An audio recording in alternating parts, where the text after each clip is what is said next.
taking amlodipine, losartan, or lisinopril for blood pressure. 9. Things. Every senior needs to know you took a pill this morning. You probably did not think twice about it. It took about 10 seconds.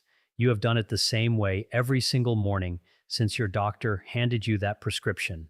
And if you are over 60 and that pill is amlodipine, losartan, or lisinopril, there is a very real chance that something is happening inside your body that nobody properly explained to you on the day you were handed that bottle. His name was Arthur. 76 years old, retired school principal from Alabama, disciplined, proud of how carefully he had managed his health into his 70s on amlodipine for blood pressure. Not a missed dose in 14 months. His wife Eleanor called me on a Tuesday afternoon. Her voice was flat with worry. Dr. Eric, he has stopped going to church. His ankles, I do not even recognize his ankles anymore. Arthur had not had a heart attack. He had simply been sitting with swollen ankles for 3 months, convinced his heart was failing, skipping doses on the days he needed to walk because he was embarrassed by what his legs looked like. That silence almost cost him everything. My name is Dr. Eric, a cardiologist, with over 32 years of clinical practice. What I am about to share with you are the 9 most important things every senior on these 3 medications needs to understand, not because your doctor is hiding anything from you, but because a standard appointment gives a physician 12 minutes to explain something that genuinely deserves much longer. Before we go further, drop your age in the comments right now and tell me this. Have you noticed any symptoms since starting your blood pressure medication that you quietly wrote off as just getting older? I want to know because what you write is going to matter to someone reading it who thought they were completely alone. If honest, clear guidance is what you have been looking for. Subscribe right now. I publish every week for seniors who want real answers about what is happening inside their body. Most seniors remember the same experience: a consultation that lasted a few minutes, 2 words across a desk, high blood pressure, then a prescription once a day, come back in a few months. No explanation of what changes inside your vessels, no discussion of how a body at 70 responds differently than a body at 45. Just a simple instruction that sounds final. And most people walk away believing something incomplete, that the medication is fixing the problem. The truth is more precise than that. There are 9 things I want to walk you through. The ninth is the most important. Stay with me all the way to the end. What these 3 medications actually are and why they are not the same. Amlodipine, losartan, and lisinopril all lower blood pressure, but they do it through completely different systems. Those different systems create completely different side effects and completely different warning signs. If you do not understand that, you will misread what your body is telling you. Amlodipine, the calcium channel blocker. Your artery walls are surrounded by smooth muscle. That muscle tightens based on one trigger: calcium entering the muscle cells.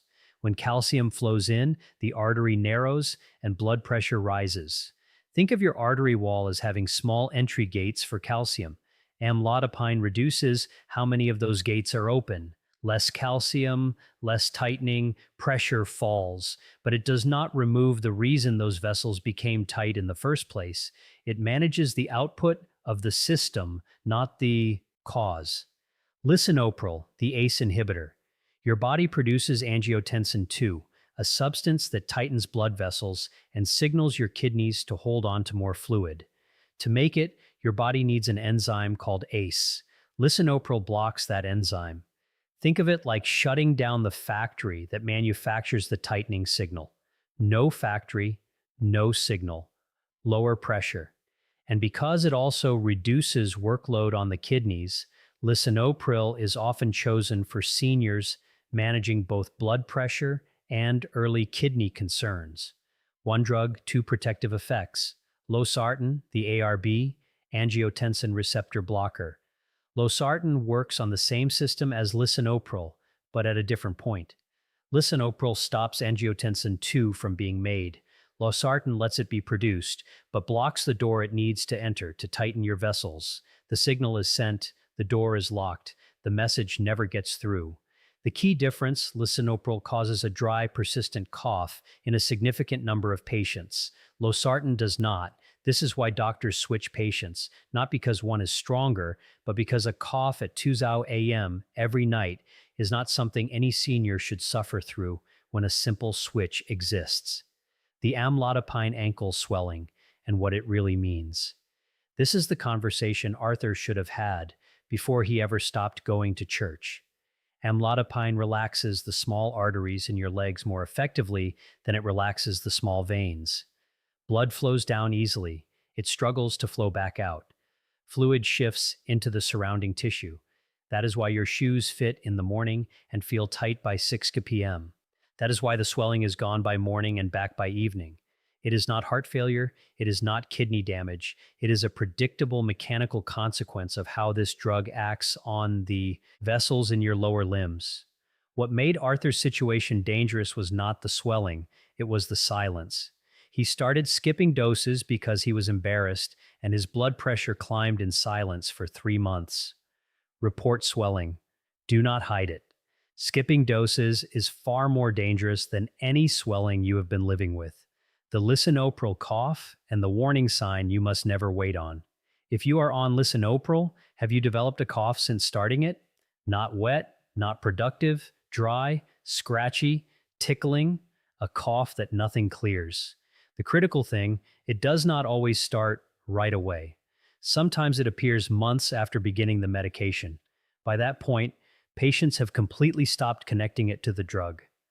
They blame allergies, reflux, dry air. They buy lozenges. They change their detergent, and the answer is in their pill organizer every single morning. Patricia was 69. 4 months after starting lisinopril, she developed a tickle in her throat that would not leave. Sleepless nights, exhaustion. She replaced everything in her home. When I asked when the cough began relative to her medication, she went completely quiet. Nobody had told her the lisinopril cough can arrive late.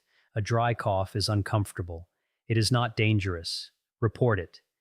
But there is one symptom that cannot wait: swelling of the lips, tongue, face, or throat, especially if breathing or swallowing becomes difficult.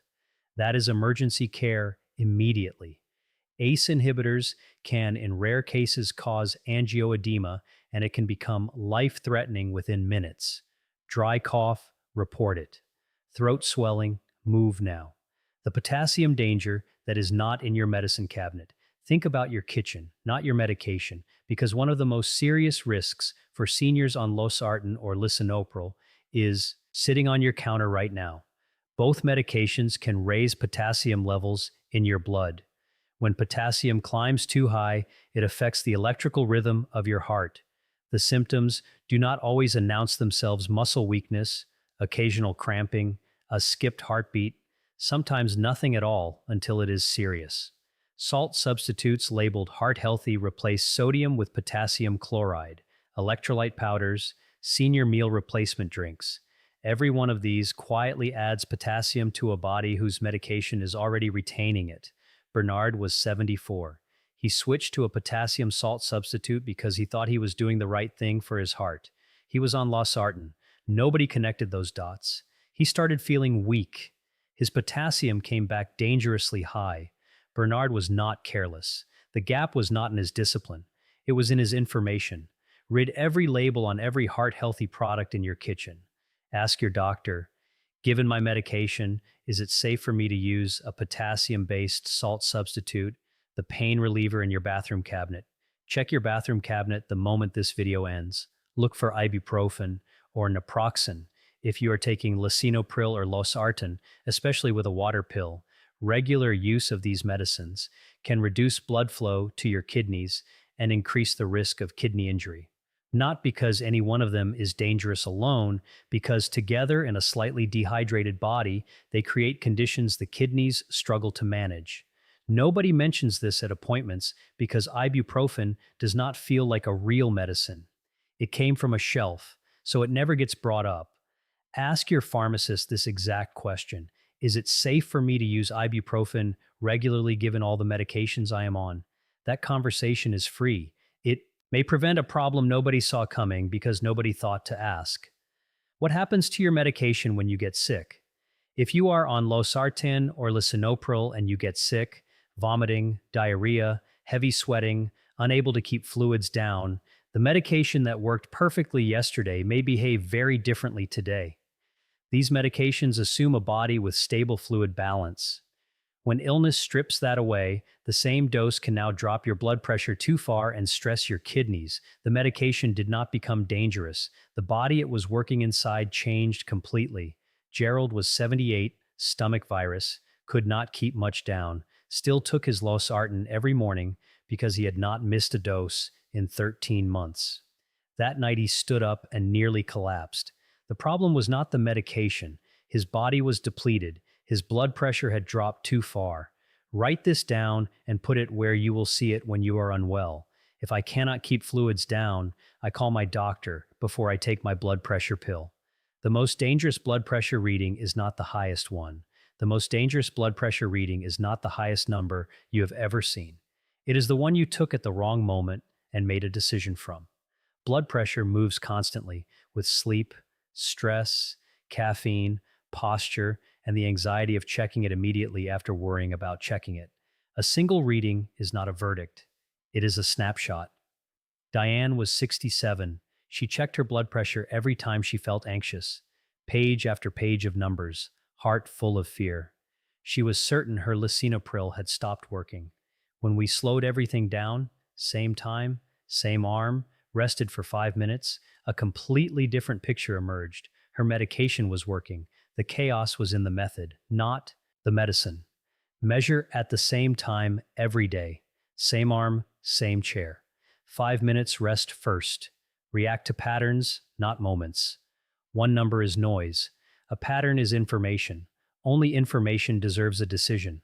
The hidden environment your medication works inside every day. 2 patients, same age, same medication, same dose, completely different results. I have seen this across 32 years. The medication is identical. The body it is working inside is not. High sodium means more pressure building inside your vessels. Your medication works harder just to hold the same ground. Poor sleep raises stress hormones that tighten the very vessels your medication is trying to relax. Excess weight adds cardiovascular pressure. No single medication fully compensates for inactivity, stiffens artery walls over time. When your medication and your internal environment are aligned, results are stable. When they are not, doses climb, not because the medication is failing, because the system is working against itself in 2 directions at once. The best outcomes are never medication alone. They are medication plus the environment it is working inside. The truth almost never said on the day the prescription is written. In 32 years, after thousands of appointments and thousands of prescriptions, the single most important truth about these 3 medications is the one almost never said on the day the prescription is written. None of these medications erases the condition producing your high blood pressure. Amlodipine reduces how tightly your artery walls contract, but it does not remove the stiffness that built in those walls over decades. Lisinopril blocks the enzyme producing the tightening signal, but it does not repair the vascular changes that made those signals too frequent. Losartan locks the door the signal needs to enter, but the signal is still being sent. All 3 medications manage the output of the system. They do not erase the system producing that output. This is why follow-up matters more than the first prescription. This is why lifestyle is not optional. This is why a perfect number on paper does not mean the conversation is over. The patients I have seen do best are not the ones on the most medications. They are the ones who understood what their medication was doing and what it was not doing, and chose to work with both truths at the same time, the practical framework. If you take amlodipine, watch for ankle swelling worse by evening, dizziness when standing, flushing, report it. Never skip doses to hide it. If you take lisinopril, watch for a dry, persistent cough, even if it starts months later. Red flag that cannot wait, any swelling of lips, tongue, or throat. Emergency care immediately. If you take losartan, read every heart-healthy label in your kitchen. Watch for muscle weakness, cramping, irregular heartbeat. Ask when your potassium was last checked. For all 3, never use ibuprofen regularly without telling your doctor. Call before your next dose if illness causes fluid loss. Measure blood pressure consistently, never reactively. Never stop suddenly without speaking to your doctor first. Let me tell you what happened to Arthur. After Eleanor's call, I adjusted his dose, reviewed what he was eating, and sat with him, not his chart, with him, and explained everything I have just shared with you. He learned why his ankles were swelling. He learned it was not his heart. Within 3 weeks, the swelling was managed, his blood pressure was stable, and Arthur was back at church on Sunday morning. He told me at his follow-up, "Dr. Bennett, I spent 3 months convinced I was dying from something that had a name and a simple answer. I just needed someone to explain it." 6 months later, he handed a one-page summary to 23 men at his Sunday group. 5 went to their doctors with questions they had never known to ask. 2 had medication adjustments long overdue. 1 had been experiencing dizziness on amlodipine for 7 months, writing it off as just getting older. The information existed. The fix existed. The conversation simply had not happened yet. That is what this channel exists to do. After 32 years in cardiology, the one thing I know with absolute certainty is this: the seniors who manage their blood pressure best are not the ones on the most medications. They are the ones who understand what is actually happening inside their body and use that understanding to make better decisions every single day. Arthur did not need a different medication. He needed a conversation. Patricia did not need to suffer through months of coughing. She needed one question answered. Bernard did not need to stop eating well. He needed to know what was already in his kitchen. Information is not extra. Information is part of the treatment. Now, I want to ask you one question.